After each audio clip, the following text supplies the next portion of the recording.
Praise the lord. ప్రార్థన ఆలకించువాడైన యేసుక్రీస్తునకు ఘనత కలుగునుగాక. మీ ప్రార్థనలన్నీ ఆయన చెవియొగ్గి ఆలకించునుగాక. ఈ దినపు యేసయ్య జీవపు మాట 61వ కీర్తన మొదటి చరణం. దేవా నా మొర్ర ఆలకింపుము. యేసయ్య నామములో ప్రతి స్థలములో ప్రార్థించుచున్న పరదేశులారా, యాత్రికులారా, మనము ప్రేమించి సేవించుచున్న యేసయ్య మన ప్రార్థన ఆలకించే దేవుడై ఉన్నాడు. దిక్కులేని దరిద్రుల ప్రార్థన నిరాకరింపక వారి ప్రార్థన వైపు తిరిగి ఉన్నాడు. ఇశ్రాయేలుల దేవుడైన యేసయ్యతో మనము చేసిన ప్రతి మనవిని ఆయన మనకు దయచేయువాడై ఉన్నాడు. మన పెదవుల నుంచి వచ్చిన ప్రార్థన మానక అంగీకరించే దేవుడై ఉన్నాడు. నాకు మొర్రపెట్టుము, నీకు ఉత్తరం ఇచ్చేదను అని సెలవిచ్చిన దేవుడు. ఇలాంటి గొప్ప దేవుణ్ణి మనము కలిగి ఉన్నందుకు మనము ధన్యులము. యేసయ్యకే మహిమ కలుగునుగాక. మనము ఆయనకు మొర్రపెట్టినప్పుడల్లా మన దేవుడైన యేసయ్య మనకు సమీపముగా ఉన్నట్టు మరి ఏ గొప్ప జనమునకు ఏ దేవుడు సమీపముగా లేడు. నిజమే కదా. ఆయన మన ప్రార్థన ఆలకించే దేవుడు. అందుకే సర్వ శరీరులు ఆయన యొద్దకు వచ్చుచున్నారు. కన్నులుండి మన ప్రార్థనలు ఆయన చూచును, చెవులుండి మన ప్రార్థనలు ఆయన వినును, చెవియొగ్గును, కరములు చాచి కార్యములు చేయును, నడిచి మన యొద్దకు వచ్చి మన ప్రార్థనకు జవాబును అనుగ్రహించి అద్భుతములు చేయును. దేవా నా మొర్ర ఆలకింపుము అని భక్తుడు విజ్ఞాపన చేయుచున్నాడు. ఆయనకు నేను మొర్రపెట్టి తిని, అప్పుడే నా నోట శ్రేష్టమైన కీర్తన ఉండెను. నా హృదయంలో నేను పాపమును లక్ష్యము చేసిన ఎడల ప్రభు నా మనవి వినకపోవును. నిశ్చయముగా దేవుడు నా మనవి అంగీకరించి ఉన్నాడు.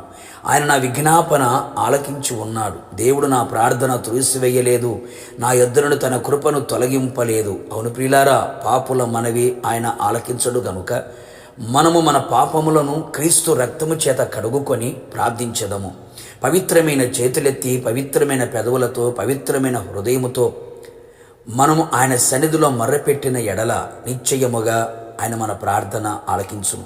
మన పాపములు మన మొర్ర ఆయన ఆలకించకుండునట్లుగా అడ్డుగా ఉండకూడదు. విశ్వాసముతో మొర్రపెట్టెదము, కన్నీళ్లతో ఆయన పాద సన్నిధిలో మరలెడదము. వారు ఏడ్చుచూ వచ్చెదరు, వారు నన్ను ప్రార్థించుచూ ఉండగా నేను వారిని నడిపించెదను.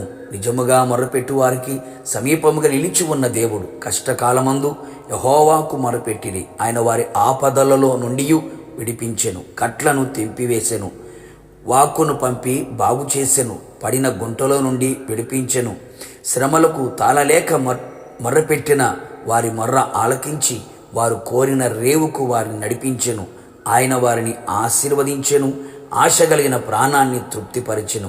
కావున నా దేవుని ప్రియులారా, యేసయ్య పాద సన్నిధిలో నిలిచి ఆయన పాదపీఠముగా మారెదము, ఆయనకే మొరపెట్టెదము. నిశ్చయముగా నీ మొర్ర ఆయన ఆలకించునుగాక. నిన్ను అన్ని విషయములలో జయమిచ్చునుగాక, ఆశీర్వదించునుగాక, ఘనపరచునుగాక, దీర్ఘాయువుతో తృప్తిపరచునుగాక, ఆయన రాకడకు సిద్ధపరచునుగాక. ప్రార్థన. కృపాసత్య సంపూర్ణుడైన మా ప్రియ పరలోకపు తండ్రి, నీ పరిశుద్ధమైన పాదములకి కోట్లాది స్తోత్రములు. మరొక్కసారి మీ పాద సన్నిధిలో సజీవులుగా మమ్మల్ని నిలబెట్టినందుకై మిమ్మల్ని స్తుతించుచు ఉన్నాం. ప్రభువా, మీరు మా ప్రార్థన ఆలకించే దేవుడవై ఉన్నందుకు మీకు స్తోత్రాలు. మేము మొర్రపెట్టినప్పుడల్లా మాకు సమీపంగా నిలిచి లెక్కలేని అద్భుత క్రియములను, మహత్తరమైన కార్యములను మీరు చేయబోచున్నారు. అందును బట్టి మీకు స్తోత్రాలు. పవిత్రమైన చేతులెత్తి, పవిత్రమైన హృదయముతో, పవిత్రమైన పెదవులతో మీ సన్నిధిలో మీ రక్తముతో కడగబడి, అలాగే తండ్రి మీ వాక్యముతో శుద్ధి చేయబడి, మీ ఆత్మచో పరిశుద్ధపరచబడి, పవిత్రతతో మేము ప్రార్థించున్నట్లుగా మీరు కృప దయచేయమని ప్రార్థిస్తున్నాం. నిశ్చయముగా మేము చేసిన మొర్ర మీరు ఆలకించి అంగీకరించి ఆశ్చర్యమైన కార్యములు మీరు జరిగించుచున్నందుకు నిండు మనస్సుతో మీకు కృతజ్ఞతాస్తుతులు చెల్లించుచు మా మొర్రకు మీరు ఉత్తరం ఇచ్చినందుకు మరొకసారి మీకు స్తుతి చెల్లిస్తూ యేసు నామములో అడిగి పొందుకొని ఉన్నాము తండ్రి, ఆమేన్. నిశ్చయముగా మీరును మీ కుటుంబ సభ్యులందరూ పెట్టిన మొర్ర ఆయన ఆలకించి ఉత్తరమిచ్చునుగాక. God bless you.